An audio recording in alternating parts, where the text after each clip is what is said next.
हूँ। नौगांव उत्तरकाशी में हमारी एक यूनिट है फूड प्रोसेसिंग की, जिसका नाम है युवा हिमालय एग्रो फूड प्रोडक्ट्स। इस यूनिट का नाम युवा हिमालय रखने के पीछे रीजन भी है और वो हमारा विजन मिशन भी है।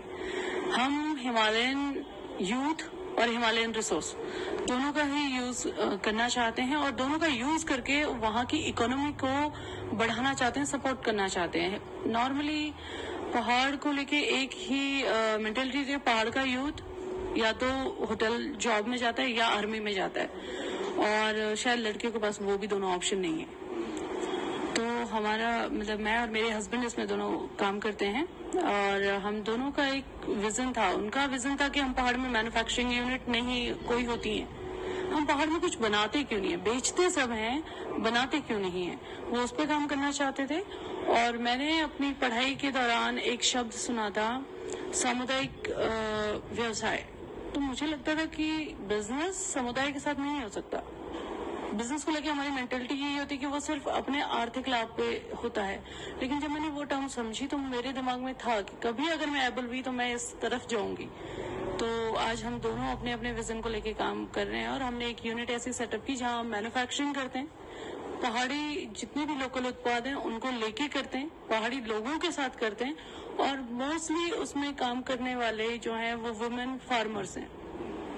तो वो अपनी खेती भी कर रही हैं और साथ में अर्निंग भी कर रही हैं। तो हम उस नाम को जस्टिफाई करने की कोशिश कर रहे हैं और चेंज एक कोशिश कर रहे हैं कि हम वहाँ पे ला सके। उत्तराखंड में गर्मियों में जूस की बहुत डिमांड होती है, टूरिस्ट भी आते हैं, गर्मी भी पड़ती है, तो जल्दी बिकने वाली आइटम होती है। तो लगभग हर कोई बना रहा होता है। बुरांश एक ऐसा है जो बुरांश का जूस आपको हर जगह मिलेगा उत्तराखंड के पहाड़ी इलाकों में।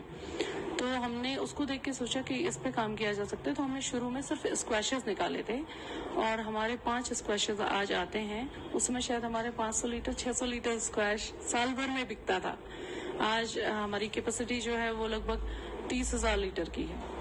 और इन 8 सालों में हमने जो भी ग्रोथ किया, इसके पीछे हमारा एक वो भी है कि हमें प्रधानमंत्री स्वरोजगार योजना का जो लाभ मिला था, 4 लाख रुपए का एक लोन लिया था 2015 में, उसकी हेल्प से यूनिट सेटअप हो पाई थी। मतलब जो अपने एफर्ट थे, उसके बाद जब हमें पुश चाहिए था तो वहां पे हमें बहुत हेल्प मिली और उस बिजनेस को हमने उस लोन को 2 साल में क्लियर कर लिया था, जबकि हमारे पास अपना कोई पैसा नहीं था लोन शुरू करते समय।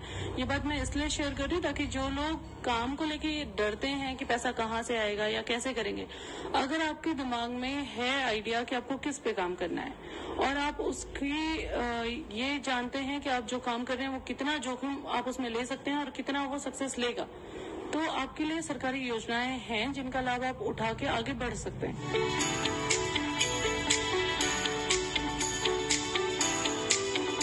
खाद्य प्रसंस्करण ने आज उत्तराखंड उत्तरकाशी में एक रोजगार सृजन का कार्य किया है, जिसने न सिर्फ भारत सरकार की योजनाओं के माध्यम से इसका उपयोग करने वाले लोगों को मजबूती दी, बल्कि इसके माध्यम से रोजगार का कारण बन क्षेत्र के कई लोगों में एक नई ऊर्जा का संचार किया है। साथ ही साथ केंद्र सरकार की योजनाओं ने भी उत्तराखंड के उत्तरकाशी के क्षेत्र में बाजार की संभावनाओं को बढ़ावा दिया है।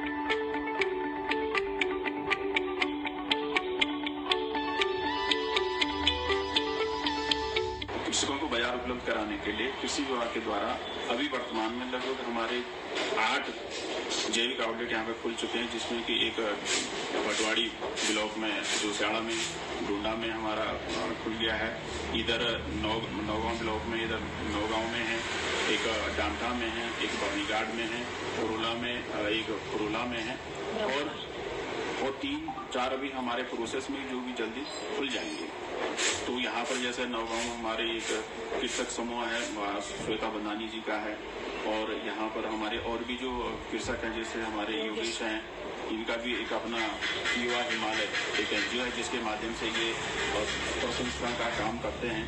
इस प्रकार के हमारे जो जिले में बहुत सारे प्रगतिशील किसान हैं जो कि अभी मीडिया से बाहर है। अभी आपने पहले भी शायद डीडी किसान पे हमारे टीमरोल के भरत सिंह राणा जी का नाम आप जानते होंगे, आप शायद वो अभी दुनिया में नहीं है, और अब उनका लड़का बहुत अच्छा काम करता है। और भी कई किसान है कि जो पशुपालन के द्वारा, हॉर्टिकल्चर के द्वारा, एग्रीकल्चर के द्वारा और हमारे जितने भी ट्रेडिशनल प्रॉब्लम के द्वारा अपनी आय अर्जित कर रहे हैं और किसानों का जीवन खुशहाल हो रहा है।